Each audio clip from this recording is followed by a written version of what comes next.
Welcome to programming tutor Tamil YouTube channel. இன்னைக்கு நம்ம பார்க்க போகிற கான்செப்ட் CSS பொசிஷன்.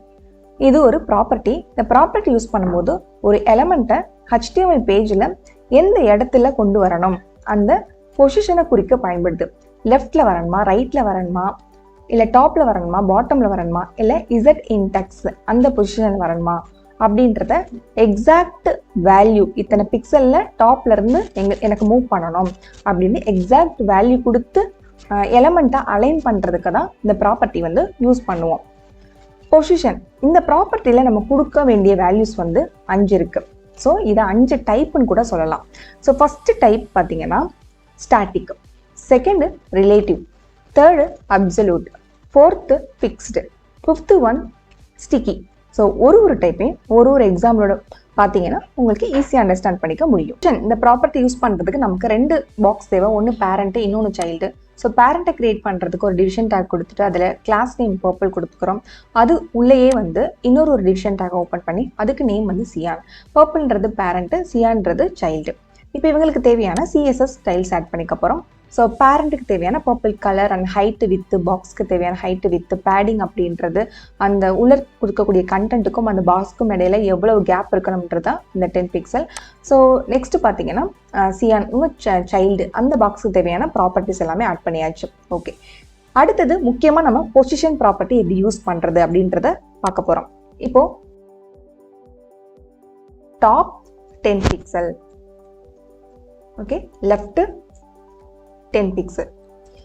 இப்போ இதோட மீனிங் என்னன்னா, டாப்ல இருந்து பாட்டம்க்கு 10 பிக்சல் அந்த பாக்ஸ் கீழே இறங்கி மூவ் பண்ணணும். அதே மாதிரி லெஃப்ட்ல இருந்து ரைட்டு 10 பிக்சல் மூவ் பண்ணி அந்த ரெண்டும் கனெக்ட் ஆகக்கூடிய இடத்துல கரெக்டா பாக்ஸ் அந்த பொசிஷன்ல நிக்கணும். இதுதான் அதோடைய அர்த்தம். பாத்தீங்கன்னா எந்த ஒரு சேஞ்சஸுமே இருக்காது. ஓகே, இந்த நம்ம கொடுத்த வேல்யூஸ் எதுவுமே அதில் போயிட்டு அப்ளை ஆகலை. இப்போ பொசிஷன் ப்ராப்பர்ட்டி யூஸ் பண்ணி நம்ம பார்க்க போகிறோம். இதில் ஸ்டாட்டிக் அப்படின்ற வேல்யூ ஃபஸ்ட்டு கொடுக்குறோம். கொடுத்துட்டு சேவ் பண்ணிவிட்டு இப்போ ரன் பண்ணுறேன். சேம், எந்த ஒரு சேஞ்சஸுமே இல்லை. அப்போ என்ன அர்த்தம்னா, பொசிஷன் ஸ்டாட்டிக்னு கொடுத்தாலுமே இது கொடுக்கலனாலுமே ஸ்டாட்டிக் அப்படின்னாலே அது மாறாது அப்படின்னு அர்த்தம். ஓகே, இது டிஃபால்ட் வேல்யூ. அப்போ இதில் நீங்கள் கொடுத்தீங்கன்னா அந்த வேல்யூஸ் போயிட்டு அதில் அப்ளை ஆகாது அப்படின்றது தான் அதோடைய அர்த்தம். அப்போ இதை மாற்றணும் அப்படின்னா ஸ்டாட்டிக் பதிலாக ரிலேட்டிவ் அப்படின்றத கொடுத்துடணும். ஸோ இந்த வேல்யூ கொடுக்கும் பொழுது நம்ம கொடுத்துருக்கக்கூடிய அந்த அலைன்மெண்ட்டுக்கு தேவையான டாப் லெஃப்ட் வேல்யூஸ் எல்லாமே போயிட்டு அப்ளை ஆகும். ஓகே, இப்போ இந்த இடத்துல போயிட்டு ஒரு பாயிண்ட் இருக்குல்ல, அதுதான் ஆஃப்செட் அப்படின்னு சொல்றாங்க. ஸோ பொசிஷன் அப்சல்யூட் அது பார்க்கறதுக்கு முன்னாடி இப்போ நான் எக்ஸாம்பிளுக்கு பொசிஷன் ரிலேட்டிவ் கொடுத்து உங்களுக்கு இப்போ டாப் 30 பிக்சல் அப்படின்னு கொடுக்குறேன். ஓகே, இதோடைய சேஞ்சஸை நீங்கள் கவனிங்க. ஸோ கரண்ட்டாக இந்த பாக்ஸ் இருக்கு இல்லையா, சைல்டு பாக்ஸ், அது இருக்கக்கூடிய இடத்துல இருந்து டாப்ல இருந்து 30 பிக்சல் கீழே பாட்டம் ஒரு பொசிஷன் எடுத்து மூவ் ஆயிருக்கு. ஓகேவா, இதே நீங்கள் இதை அப்சல்யூட்னு சொல்லி மாற்றுறோம். கொடுத்துட்டு சேவ் பண்ணிக்கலாம். இப்போ இதை நான் ரன் பண்ணுறேன். இப்போ பார்த்தீங்கன்னா போனது மாதிரி இது கிடையாது. அந்த 30 பிக்சலை எந்த இடத்துல இருந்து எடுத்திருக்குன்னா இந்த பேஜினுடைய டாப்ல இருந்து எடுத்திருக்கு. டாப்ல இருந்து 30 பிக்சல் இறங்கியிருக்கு. இப்போடைய மீனிங் என்னன்னா, இந்த சைல்டு இருக்காங்க இல்லையா, இவங்க யாரை ரூட்டா எடுத்துக்கிறாங்க, எங்க இருந்து அந்த பொசிஷனை ஸ்டார்ட் பண்றாங்க அப்படின்றது முக்கியம். ஓகேவா, நம்ம எதுவுமே, அதாவது இவங்களுடைய பேரண்ட் இருக்காங்க இல்லையா, இவங்களுடைய சைல்டோடைய பேரண்ட் யாரு, பர்பிள். இப்போ இந்த பர்பிளில் நீங்க பொசிஷன் செட் பண்ணியிருந்தீங்க அப்படின்னா செட் பண்ணியிருந்தீங்கன்னா அவங்களிருந்து அந்த ரூட்டை நீங்கள் மாற்றலாம். சரி, நீங்கள் பொசிஷன் ரிலேட்டிவ் கொடுத்துருந்தீங்கன்னா, இப்போ சேவ் பண்ணுறேன், நான் ரன் பண்ணுறேன். இங்கே பாருங்கள், அவங்களிருந்து இந்த பர்பிள்லேருந்து என்ன இருக்குது அப்படின்னா அந்த இடத்துலேருந்து 30 பிக்சல் கீழே இறங்கியிருக்கு. இவங்க தான் இப்போ ரூட்டு. ஓகே, இதே நீங்கள் இது ஸ்டாட்டிக்னு கொடுத்துட்டீங்க அப்படின்னா, இந்த ரிலேட்டிவ் பதிலாக பேரண்ட் ஸ்டாட்டிக்காக இருக்கிறாங்க அப்படின்னா இது வேலை செய்யாது. மறுபடியும் என்ன ஆயிடுச்சுன்னா, HTML பேஜ் இருக்கு இல்லையா, அதோடைய டாப்பை தான் ரூட்டாக எடுத்து அங்கேருந்து ஒரு 30 பிக்சல் மூவ் ஆயிருக்கு. அப்சல்யூட் கொடுத்தாலே அவங்க என்ன பண்ணுவாங்கன்னா அவங்களுடைய பேரண்ட்டை பார்ப்பாங்க. அவங்க பேரண்ட் ஸ்டாட்டிக்காக இருக்கக்கூடாது, ரிலேட்டிவாக இருக்கணும். ஓகே, அந்த பொசிஷன்ல இருந்தா அவங்கள வந்து ரூட் எடுத்து அங்கிருந்து அந்த மூவ்மெண்ட்டை ஆரம்பிப்பாங்க. அதுவும் இல்லை அப்படின்னா HTML இருக்கு இல்லையா, அந்த பேஜினுடைய டாப்பை ரூட் எடுத்துப்பாங்க. ஃபிக்ஸ்டு.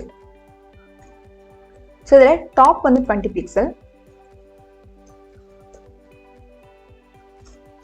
அண்ட் லெஃப்ட் வந்து ஒரு 10 பிக்சல் கொடுக்குறேன்.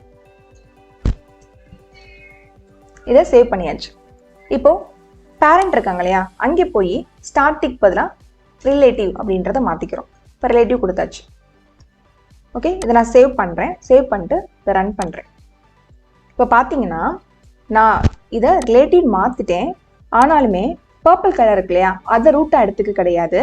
அப்போ இதை கொடுத்தாலுமே இந்த ஃபிக்ஸ்டுன்னு கொடுத்துட்டோம் அப்படின்னா எதை ரூட்டாக எடுத்துக்குதுன்னா HTML பேஜினுடைய டாப்பை தான் டிஃபால்ட்டாக ரூட்டாக எடுத்து அங்கேருந்து தான் 20 பிக்சல் அண்ட் 10 பிக்சலை வந்து ஆஃப்செட் வேல்யூ செட் பண்ணி அந்த இடத்துல மூவ் பண்ணியிருக்கு.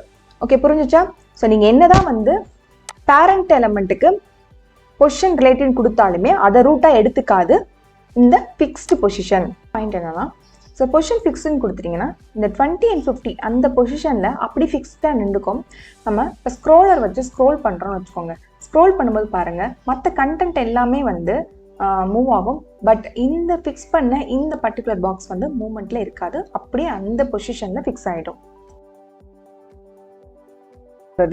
ஸ்டிக்கி பொசிஷனில் ஸ்டிக்கின்னு சொல்லிட்டு கொடுத்துட்டோம்.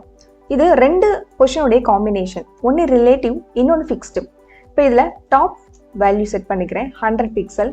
அதே மாதிரி லெஃப்ட் வந்து 50 பிக்சல் அப்படின்னு கொடுத்துக்கலாம். இப்போ ரிலேட்டிவ் அப்படின்னா என்ன? ரிலேட்டிவ்னா நம்ம கொடுக்கக்கூடிய அந்த டாப் லெஃப்ட் பாட்டம் வேல்யூஸை அந்த பாக்ஸுக்கு அப்ளை பண்ணி அந்த இடத்துக்கு மூவ் பண்ணோம். ஸோ நான் ரெஃபரன்ஸ் பண்ணுறேன் பாருங்கள். டாப்லேருந்து 100 பிக்சல் அந்த அந்த பொசிஷன்லேருந்து டாப்லேருந்து 100 பிக்சலும் அண்ட் லெஃப்ட்லேருந்து 50 பிக்சலும் மூவ் பண்ணியிருக்கு. ஓகேவா? அப்போது இது ரிலேட்டிவ், இது பெர்ஃபார்ம் ஆயிடுச்சு. அடுத்தது ஃபிக்ஸ்டு. ஃபிக்ஸ்டு அப்படின்றது நம்ம ஸ்க்ரோல் பண்ணும் பொழுது அதே இடத்துல அப்படியே இருக்கும். ஓகே, அதே இடத்துல அந்த மூவ் ஆச்சு இல்லையா, அந்த பொசிஷனில் அப்படியே இருக்கும். ஸோ அப்போ ரிலேட்டிவ் அண்ட் ஃபிக்ஸ்டு இந்த 2 காம்பினேஷன் தான் இந்த ஸ்டிக்கி. இந்த கான்செப்டில் உங்களுக்கு ஏதாவது டவுட்ஸ் இருந்ததுன்னா கமெண்ட் பாக்ஸில் கமெண்ட் பண்ணுங்கள். சப்ஸ்கிரைப் பண்ணவங்க சப்ஸ்கிரைப் பண்ணி வச்சுக்கோங்க. கூட பெல் ஐக்கானை கிளிக் பண்ணி வச்சுக்கோங்க. தேங்க்யூ ஃபார் வாட்சிங். Thank you for watching.